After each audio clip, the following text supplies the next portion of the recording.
2 millions de paons libérés dans le désert. Pas dans des jardins, pas dans des eaux, mais au cœur brûlant du Sahel. Lorsque le capitaine Ibrahim Traoré annonça l'opération Mirage du Paon, beaucoup rirent. Un caprice, disait-il, une mise en scène sans science. Et si la couleur pouvait vraiment guérir la terre, et si la beauté, plutôt que la force, devenait l'outil de survie? Que cherchait véritablement Ibrahim Traoré en déclenchant cette expérience jugée insensée? Une autre Afrique est-elle imaginable si l'on écoute ce que le désert murmure? Sous le soleil, chaque plume promettait plus qu'un simple spectacle. Cette histoire propose un pari précis, prendre au sérieux une idée jugée décorative et la tester comme outil de survie collective. L'opération Mirage du Paon prétend marier esthétique et microclimat en faisant des couleurs un levier pour refroidir le sol, attirer l'humidité et réveiller une mémoire du paysage. Le bénéfice promis est clair. Si la lumière peut être modulée par des plumes, le Sahel gagne un temps d'adaptation écologique sans dépendre uniquement de machines importées. Le risque, lui, est double d'une part, perturber des écosystèmes fragiles, d'autre part, transformer une fable nationale en propagande si les signaux mesurés se dissipant. Entre ces pôles se joue la crédibilité d'une souveraineté climatique qui s'exprime en langage local, avec des symboles capables d'ensemencer l'imagination autant que l'air. La question est simple et tranchante. Une beauté en mouvement peut-elle vraiment déplacer la météo, ou seulement les opinions? Ici, chaque donnée devient récit, et chaque récit réclame vérification. Si la réponse penche du bon côté, une saison entière pourrait changer. Les premiers survols ont coïncidé avec des baisses d'environ d'abord, dégaissées sur des couloirs observés. Et surtout, l'humidité a grimpé jusqu'à 9% sur certains tracés, selon des capteurs embarqués. Dans le récit officiel, les plumes agissent comme des optiques vivantes, réfractant la lumière et semant des spores nutritifs, tandis que des microcapteurs suivent chaque vol. Le cadre se précise, des couloirs de survol sont cartographiés. Des élevages expérimentaux alimentent les vagues de lâcher et l'initiative s'inscrit dans un programme de 5 ans. Ibrahim Traoré présente l'ensemble comme une traduction entre science et mémoire, refusant d'y voir une simple performance. Il affirme vouloir prouver qu'un langage local beauté, couleur, dignité peut devenir instrument technique. Les signaux de terrain s'additionnent. Des nuits plus fraîches sont rapportées, des rosées rares réapparaissent et des micro-distorsions thermiques suivent les rivières de couleurs. Une première vague de « ensuite » 0 000 oiseaux traversent le sable.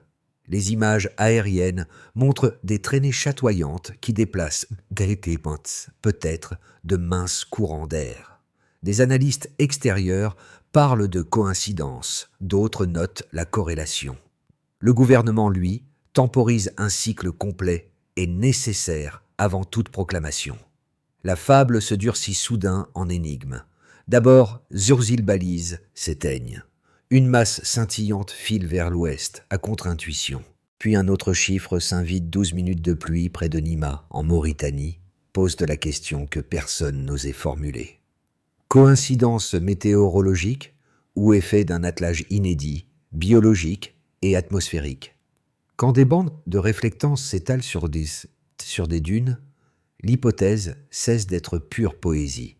Dans ce tissage, chaque donnée porte un double sens, le protocole écologique et la souveraineté narrative.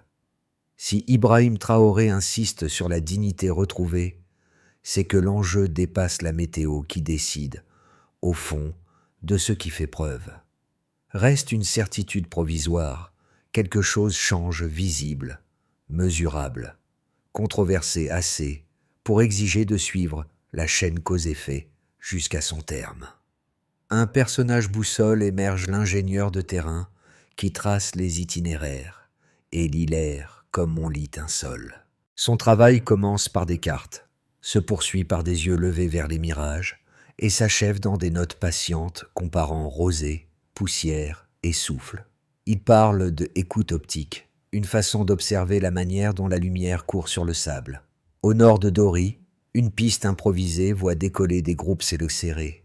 Les habitants décrivent un couloir de fraîcheur au crépuscule. Des feuilles perlent au matin, après des années d'oubli. Rien d'assez long pour conclure, assez pour revenir demain avec la même rigueur.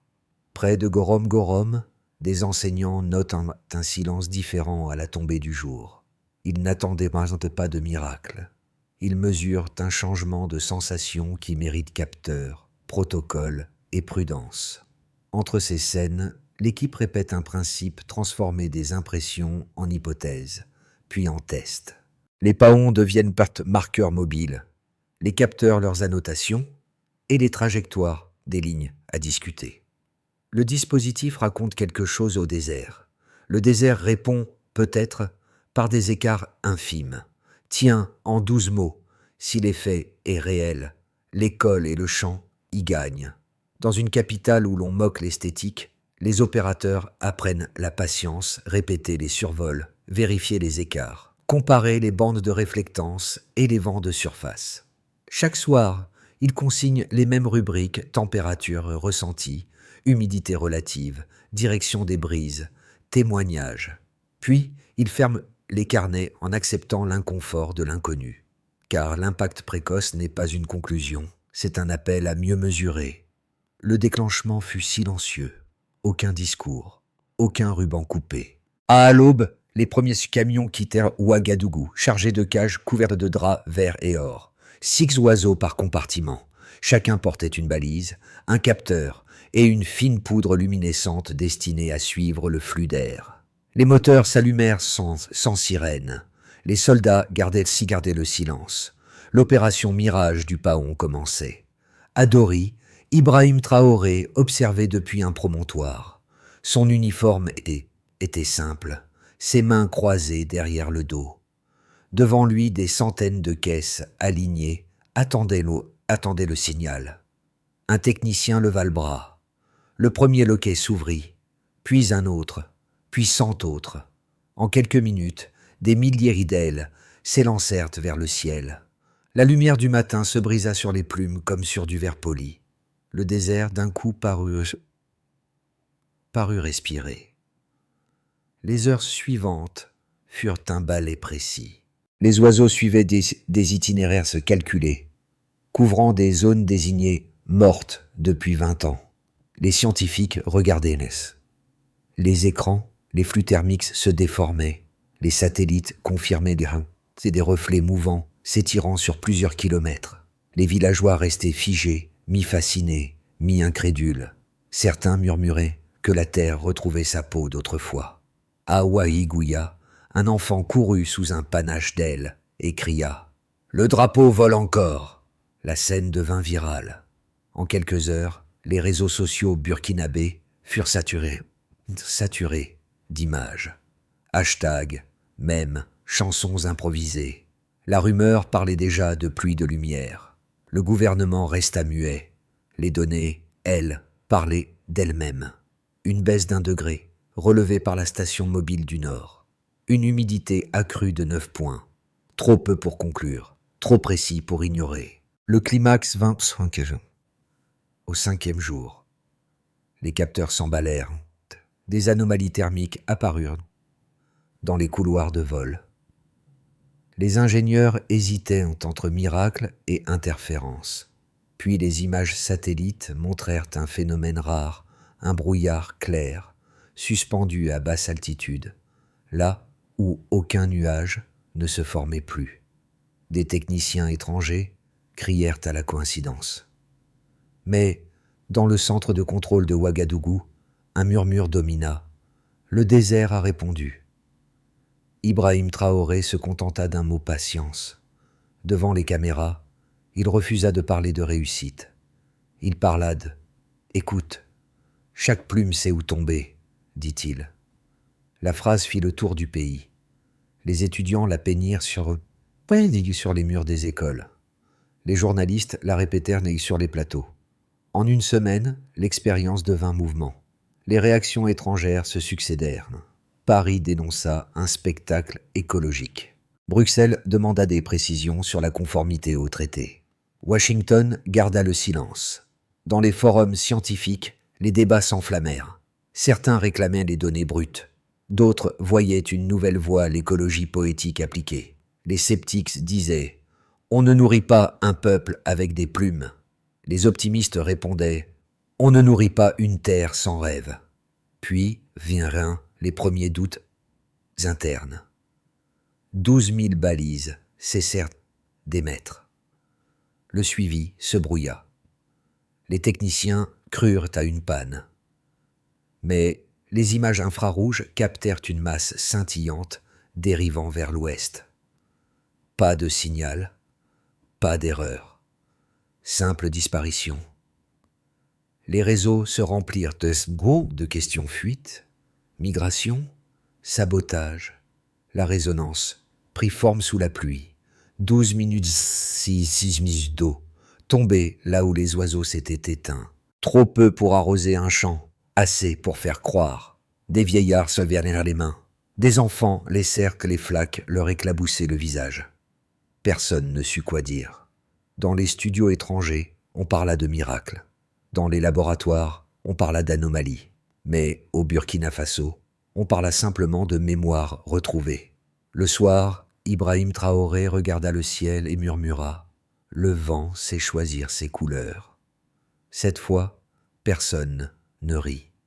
Un désert classé irrécupérable sur 62% du territoire sahélien du Burkina Faso, des températures sur cette moyenne supérieures à de plus de une humidité stagnante à moins de d'abord %. Ces chiffres formaient la ligne de base, le baseline que les scientifiques de Ouagadougou répétaient depuis des années. Rien ne bougeait, sauf le vent, jusqu'à ce que l'opération Mirage du Paon introduise une variable inattendue, la lumière en mouvement. Premier delta mesuré. D'abord, ensuite, DGC, sur 3 couloirs de vol principaux, relevés par les capteurs au sol et confirmés par les satellites MODIS. À première vue, insignifiant, à l'échelle climatique, exceptionnel. En 20 ans, aucune intervention biologique n'avait inversé la tendance thermique d'une zone désertique sans irrigation mécanique. Les techniciens parlèrent de ombre optique, une atténuation de chaleur produite par la diffraction des plumes. Chaque oiseau devint littéralement un micro-miroir du ciel. Deuxième delta, plus de 9% d'humidité relative enregistrée dans les corridors traversés. Les analyses croisées montraient un pic durable de 3 à 5 jours, puis un retour progressif au niveau initial. Trop bref pour un cycle atmosphérique complet, trop précis pour le hasard. Les ingénieurs baptisèrent ce phénomène « respiration du désert ». Les villages témoins rapportèrent des rosées fines au lever du jour, un fait non observé depuis près de 2 décennies. Pour Ibrahim Traoré, ces chiffres valaient plus qu'un discours. La terre se souvient si on lui parle dans sa langue. Troisième delta. D'abord, minute de précipitation localisée près de Nima, en Mauritanie. Les radars confirmaient un micro-nuage s'étant formé exactement sur la trajectoire des oiseaux dont les balises venaient de s'éteindre. Les climatologues européens évoquèrent une anomalie convective isolée. Les chercheurs burkinabés y virent un indice. L'équation paraissait improbable: migration plus réfraction plus mouvement, biao condensation. Pourtant, les chiffres s'alignaient. Les tableaux de bord du ministère de la Transition écologique affichaient ces données en temps réel: température, hygrométrie, densité optique, trajectoire, GPS. Chaque valeur avait son commentaire, chaque commentaire sa prudence. On répéta « corrélation n'est pas causalité ». Mais la corrélation persistait. Le protocole exigeait 3 vérifications comparées avant, après, baseline, delta. Contrôlées sur zone témoin, répétées sous conditions identiques. 2 étapes furent déjà franchies, la baisse thermique et la hausse hygrométrique confirmée par double source. La 3e restait en cours, dépendante d'une seconde vague de lâcher prévue pour la saison suivante. Pendant ce temps, les observateurs extérieurs oscillèrent entre scepticisme et curiosité. Des articles parurent dans Nature Afrique et Le Monde Planète. Les uns parlaient de science symbolique, les autres de biooptique appliquée. L'essentiel n'était plus de croire, mais de mesurer. Les laboratoires locaux développèrent de nouveaux algorithmes pour suivre les micro-changements de couleur du sol sur images satellites. Dans un rapport interne, un chercheur résuma « Nous assistons à une expérience où la donnée précède la doctrine. » Et Ibrahim Traoré, lorsqu'on lui demanda si ses résultats prouvaient quelque chose, répondit simplement « Non, il rappelle ». Le delta suivant viendra peut-être d'ailleurs des graines germant dans un sable encore tiède, d'un vent adouci, d'un village qui mesure enfin sa propre influence sur le climat. Car la science, ici, n'est plus une conquête, mais une écoute. Le chiffre devient une trace de voix, celle du désert répondant à l'appel des plumes. Les sceptiques pensent que pour eux, Mirage du Paon n'est qu'une mise en scène des couleurs jetées dans le vent, sans valeur scientifique reproductible. Les variations thermiques, bruit de fond. L'humidité, fluctuation passagère. La corrélation entre vol et rosée, illusion statistique. Leur raisonnement s'appuie sur un principe solide, toute expérience sans protocole aveugle et sans publication ouverte reste de la narration, non de la science. Ils craignent que l'enthousiasme populaire noie la rigueur méthodologique, que le symbole supplante la preuve. Les défenseurs, eux, rappellent que toute innovation commence par un écart, et qu'aucun modèle climatique ne saurait exclure la biologie de la lumière. Les paons, disent-ils, ne sont pas un mythe, leurs plumes diffractent le rayonnement solaire et créent des gradients thermiques réels. Les données satellitaires montrent des chutes d'1 degré, des hausses d'humidité durables. Même si le mécanisme exact échappe encore, l'effet mesuré demeure. Et, surtout, le projet a replacé la recherche africaine au centre de son propre récit, une souveraineté par l'expérimentation. La force du projet n'est pas d'avoir tout prouvé, mais d'avoir tout mesuré, sans dissimulation. Ibrahim Traoré n'a jamais parlé de miracle. Il a exigé des chiffres, des protocoles et des témoins. Sous son impulsion, 3 laboratoires indépendants vérifient les deltas publiés, un à Ouagadougou, un à Bamako, un à Dakar. Chaque centre partage ses séries de mesures, cherchant cohérence et non-confirmation. Ce dialogue scientifique régional est, à lui seul, un résultat inédit pour la première fois. Des États sahéliens comparent leurs données avant d'en livrer l'interprétation à l'extérieur. Ainsi se ferme la boucle du Stillman, le scepticisme reste nécessaire. Mais il n'annule pas l'expérience vécue. Il la polit, comme le vent polit la pierre. Et c'est là que le projet devient utile même s'il échoue, il change la méthode. Entre doute et foi, entre calcul et mémoire, Mirage du Paon transforme une croyance en hypothèse falsifiable exactement ce que la science exige. Le silence aussi, produit des données. C'est par cette phrase qu'Ibrahim Traoré réapparut à la télévision nationale, 6 semaines après la disparition des oiseaux. Aucun graphique, aucune célébration, seulement des cartes muettes où les points lumineux manquaient. 12 000 balises éteintes, la statistique semblait annoncer un échec. Pourtant, quelque chose d'inattendu se produisait dans les dunes où le signal s'était perdu. Les radars de Mauritanie détectèrent des bandes de réflectance anormales. Des images infrarouges montrèrent des flux d'humidité suivant exactement le couloir migratoire. Et puis, 3 nuits plus tard, la pluie tomba 12 minutes d'eau sur une terre réputée morte. Les scientifiques hésitèrent entre hasard et causalité. Les paysans, eux, n'hésitèrent pas. Le désert respire de nouveau. Là se situait le vrai basculement du récit, la transition d'un projet technico-symbolique vers une question planétaire. Si l'on pouvait réanimer un climat par la beauté, même brièvement, que restait-il de nos certitudes scientifiques ?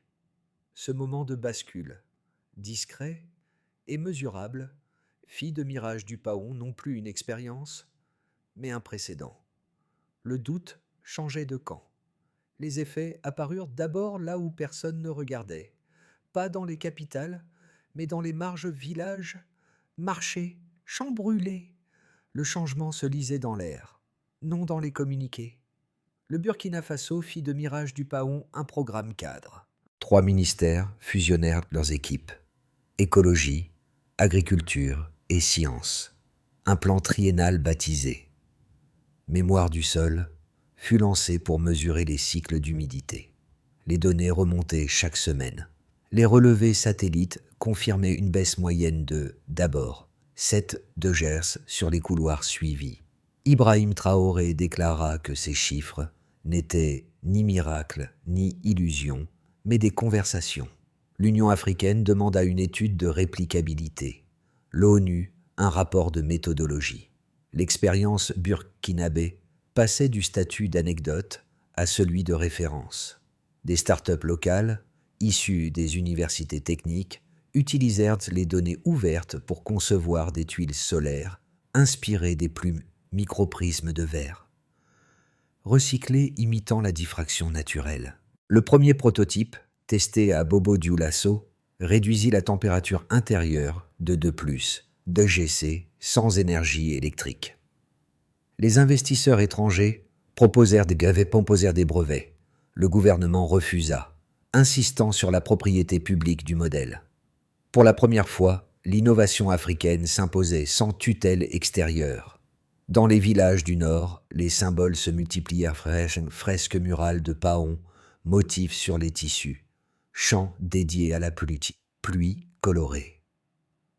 Les enseignants intégraient le projet aux leçons de sciences. Les enfants dessinaient aussi des nuages à plumes. Les paysans observaient une différence concrète, rosée matinale, germination plus rapide du mil, croissance de d'abord % des semis expérimentaux. Ces chiffres restaient modestes, mais portaient une signification profonde, l'idée que la Terre pouvait encore répondre. Au Niger et au Mali, des équipes scientifiques adaptèrent le protocole. L'initiative régionale Mirage. Ensuite, Combina a suivi des oiseaux et cartographie solaire. Les premiers relevés indiquèrent des variations d'humidité semblables à celles du Burkina Faso. L'Europe, d'abord moqueuse, demanda des données. Des articles de The Guardian et de Le Monde Planète passèrent de l'ironie à la prudence. Le terme « écologie symbolique » entra dans les colloques de Genève. Pendant ce temps, Ibrahim Traoré restait mesuré. Il refusa les mots « de succès » ou « victoire ». Dans un discours sobre, il dit « Nous ne prouvons rien, nous écoutons. Si la pluie vient, c'est qu'elle nous a entendus. » Cette phrase devint devise nationale. Ainsi, l'expérience se transforma en pédagogie, une façon de parler du climat sans vocabulaire importé. Et dans le regard des jeunes chercheurs, une conviction nouvelle s'ancra que la donnée pouvait être poétique et que la poésie pouvait produire des chiffres.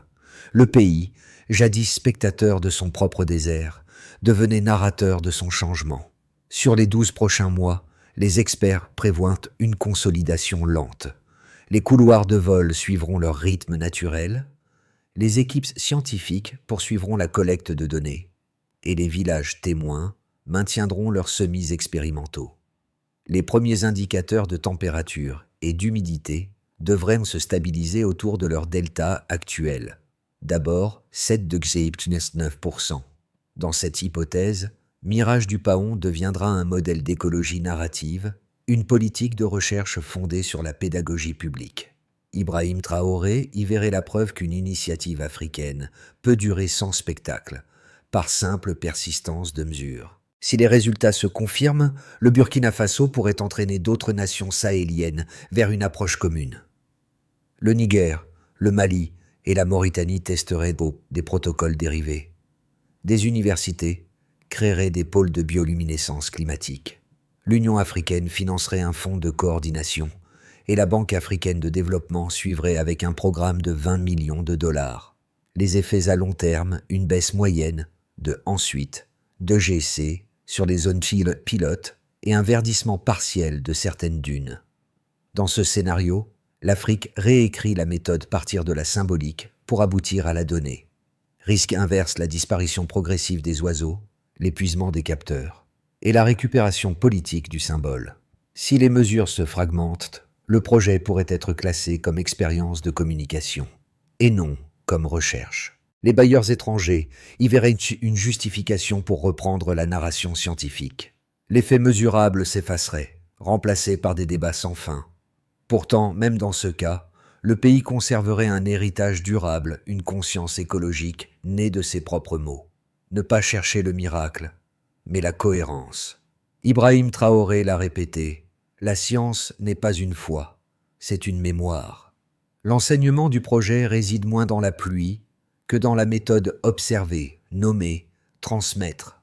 Si le désert répond à la beauté, c'est peut-être qu'il comprend la précision. La résonance du projet se mesure aussi dans les regards. Pas ceux des scientifiques, mais ceux des témoins. Dans les marchés de Dori, des enfants lèvent encore les yeux au crépuscule, espérant voir passer les traînées irisées. Pour eux, Mirage du Paon n'est plus une opération d'État.